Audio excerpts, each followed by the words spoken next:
Nagre-reflect sa aura ni Kylie Padilla kung gaano raw siya ka-grateful sa takbo ng kanyang buhay, mapapersonal man o sa career.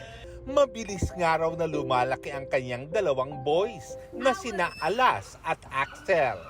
My kids are doing really well sa school. They're both with honors. So, ang saya lang. Low-key happy rin ang puso ni Kylie. July last year, nang aminin niyang in a relationship na ang kanyang status. Yes, masaya din. Nag-Valentine's ako sa Japan. Secret! Very, very grateful ang puso ko ngayon. Sa ngayon, pinaghahandaan daw ni Kylie ang bago niyang series sa GMA. I'm very, very excited. Kasi I'm always ready to learn new things, di ba? Tsaka yun nga, gagalingan ko talaga. Isang araw sa magiging location nila, nasa labas ng Pilipinas. I've never been there and I travel a lot. So, excited akong makita. Marami akong gustong gawin sa city na yon.